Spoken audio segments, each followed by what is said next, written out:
গোমাতা কি জয় এটা বলবেন না, ভারত মাতা কি জয় এটা বলার দরকার নেই, এটা পারবো না। আমাকে কোনো দিন আপনারা নিয়ে আসবেন না। এটা বলতে পারেন যে রাজনৈতিক কারুর নাম নেবেন না, এতে আপনাদের সমস্যা হতে পারেন, কিন্তু গোমাতা জয় এটা কি কোনো রাজনৈতিক বক্তব্য? কোনো দিন আপনাদের কাছে আসবো না। আমি ভুল করেছি, আপনারা ভুল করেছেন, কিন্তু মনে রাখবেন গো মাতা কি জয় আমার প্রাণ চলে গেলেও সারা জীবন ধরে দিয়ে যাব। ভারত মাতা কি জয় এটা ভারত মায়ের নামের জয়ধ্বনি দেব, এটা যদি আপনারা কখনো বলেন কেউ, তাহলে এটা কোনোদিনও মানতে রাজি না। আমি কালকে থেকে প্রোগ্রাম বন্ধ করে দিতে রাজি আছি। আপনারা হয়তো হ্যাঁ বলছেন, কিন্তু শুনুন শুনুন শুনুন, যারা এখানে এই কথা লিখে পাঠিয়েছেন গোমাতা কি জয় ভারত মাতা কি জয় এটা বলার দরকার নেই, তারা এখানে আসুন আমার সামনে। সারা পৃথিবীর মানুষ দেখছেন, ভারত মাতা কি জয় গো মাতা কি জয় এটা বলা যাবে না সনাতনীরা। এটা কেন বললেন আপনি? বিন্দুমাত্র ভুল বলি নাই। আর এতেই যদি আপনাদের অসুবিধে হয়, আমি রাজনৈতিক ব্যক্তির নাম নেব না নেব না নেব না, রাজনীতির একটা কথাও আমার মুখে পাবেন না, কিন্তু গো মাতা কি জয় ভারত মাতা কি জয় এটা বলার আমার অধিকার, জন্মগত অধিকার, সনাতনী হওয়া অধিকার, এটা ভারতবর্ষের মাটিতে এটা আমার অধিকার। গো মাতা কি ভারত মাতা কি বন্দে। কে বলেছে এই কথাটা? কে বলেছেন এটা? কে বললেন? কার এমন ক্ষমতা? কমিটির কে এটা বললেন? গোমাতা বলা যাবে না? এত বড় দুঃসাহস কে দিয়েছে আপনাকে? ভারতবর্ষের মাটি ভুলে গিয়েছেন?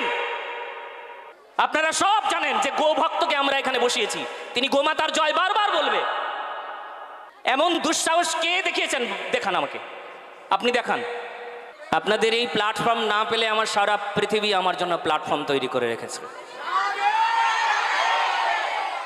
আমি চাই আপনারা ক্ষমা চাইবেন। গোমাতা কি জয় ভারত মাতা কি জয় এটা বলার অধিকার নাই, আপনারা রাষ্ট্রদ্রোহী হয়ে যাচ্ছেন। কিন্তু ভারত মাতা কি জয় এটা বলবো না, এটা পারবো না, এটা আমার হৃদয়। জয় শ্রী রাধে। খুব সাবধান, আপনারা কিন্তু মনে ভাববেন না যেন কোনো কীর্তনিয়াকে নিয়ে এসেছি আমাদের ইশারায় নাচবে গাইবে, এরকম নয়। একজন সনাতনী, একজন দেশপ্রেমিককে আপনারা নিয়ে এসেছেন, যে সমাজের সংস্কার চায়, দেশের সংস্কার চায়, রাষ্ট্রকে তৈরি করতে চায়, রাষ্ট্র ভাবনা দেশ ভাবনা সকলের হৃদয়ে পরিপূর্ণ করতে চায়, এমন একজন ব্যক্তিকে নিয়ে এসেছেন আপনারা। বলো না গো রাধে রাধে। আপনারা যদি চান তাহলে কালকের থেকে আর ভাগবত হবে না, কোনো অসুবিধা নাই। মা মা মা কোনো অসুবিধা নাই। আমি আমি আপনাদের কাছে ক্ষমা চাইবো। আপনারা এরপর নবদ্বীপে হবে, এরপর নবদ্বীপে হবে, ঠিক আছে? আমরা আজকের অনুষ্ঠানটা করছি, তারপর আলোচনা সাপেক্ষ। অনেক পাঠক আছে, হ্যাঁ হ্যাঁ এটাও ঠিক। মা গো মা তোমরা কথা বলো না, মা লক্ষ্মী মা তোমরা আমাকে ভালোবাসো শ্রদ্ধা করো, অনেক দূর থেকে এসেছো, শোনো শোনো শোনো, আমি একটা কথা বলি, সবাই মন দিয়ে শোনো। মা গো, এমন অনেক পাঠক আছে যারা গোমাতা কি জয় এটা বলবে না, অনেক পাঠক আছে ভারত মাতা কি জয় এটা বলবে না, বলবে না। তারা আসুক, আমার কোনো আপত্তি নাই। তবে আমার মুখে সারা জীবন ভারত মায়ের জয় জয়কার আসবে। আমি আজকে আপনাদের সামনে একটা ঘোষণা রাখছি, সারা পৃথিবী দেখছে, সারা পৃথিবীর মানুষ শুনছে। আমি যখন মরে যাব, মরতে তো হবে, তবে আমার মরা দেহের ওপরে ত্রিরঙ্গা থাকবে, জাতীয় পতাকা থাকবে, আর সবাই হরির নামের সঙ্গে সঙ্গে স্লোগান দেবে বন্দে মাতরম ভারত মাতা কি।